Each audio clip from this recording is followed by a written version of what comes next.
type of sentences. Yes, student, we have three type of sentences. First, it is simple sentence. Second, it is complex sentence, and third, it is compound sentence. I have written this example of simple sentence. Look here. This is the first example of simple sentence. A liar is not loved by anyone. Here you can see that in simple sentence there is one finite verb is compulsory. Finite verb. Yes, students, what is finite verb? The finite verb is a verb which changes with its subject. Here again this is a finite verb. Here this is finite verb, and this is finite verb. How this change? Look here. You can see this is sentence we play, and if I write, it will be he plays. That means with the number of the subject, the verb change. If the verb change with the number of subject, that verb is called finite verb. So it means in simple sentence, it is compulsory to have one finite verb, as you can find in all these sentences one finite verb. And there is no any conjunction you can find in these simple sentences. Now we discuss about the complex sentences. Example of complex sentence. Look here. First sentence. I went to hill station because I wanted to be in the midst of the nature. Here you can see that this sentence has two clauses. This is first clause and this is second clause. I am writing here first clause. First clause is I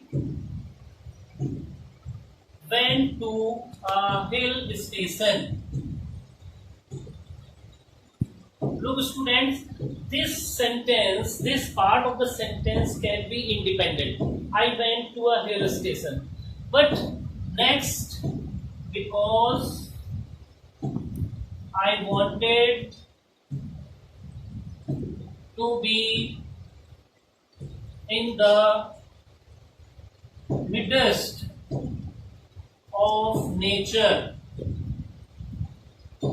Yes, students, this part of the sentence cannot be remain independent. That's why this is called subordinate sentence. Subordinate part of the sentence. That means which part of the sentence can be remain independent, that is principal clause, and which cannot be remain independent, that is subordinate clause. So when in a sentence we have one principal clause and second subordinate clause, that sentence is called complex sentence. Okay, student? And third is compound sentence. Yes, I have written the example of compound sentence. Look, first is the whistle sounded and he got up. Second is Ram got out of the compartment and tumbled and he fell down. Student, you can see there's two clauses of this sentence. Like I am writing here, the whistle sounded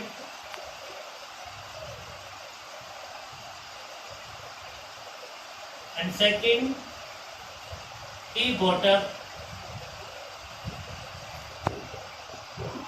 You can see, student, that these clauses, these part of sentences can remain independent.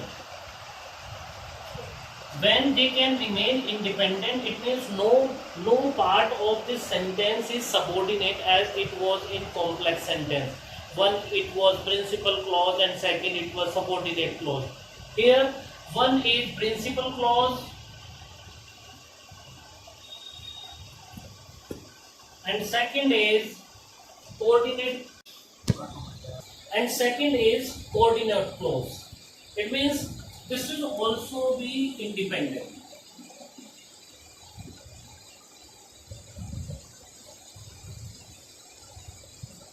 So this is the difference between complex sentence and compound sentence. In complex sentence we have one principal clause and second is subordinate clause. The subordinate clause completely dependent on principal clause, whereas in compound sentence one is principal clause and second coordinate clause, and both the clauses are independent.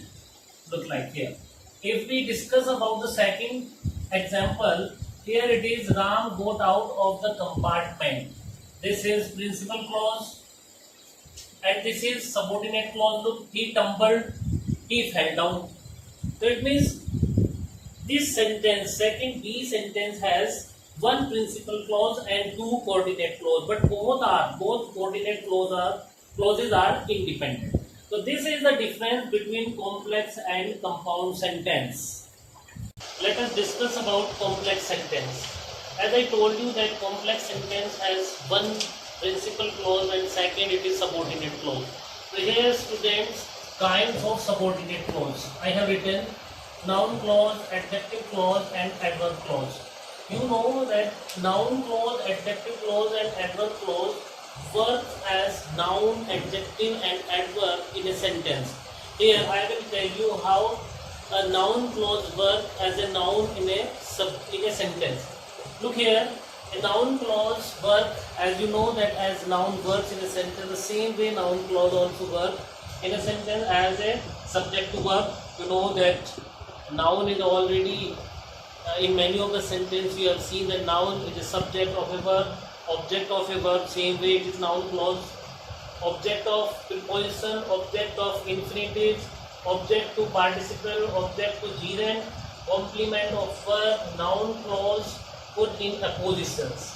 In these 1, 2, 3, 4, 5, 6, 7, 8 ways a noun clause work in a sentence. These are the example I have written. Subject to verb. What I noticed astonished me. This is subject. This subordinate clause is the subject of this verb. Means it is working as noun of this verb.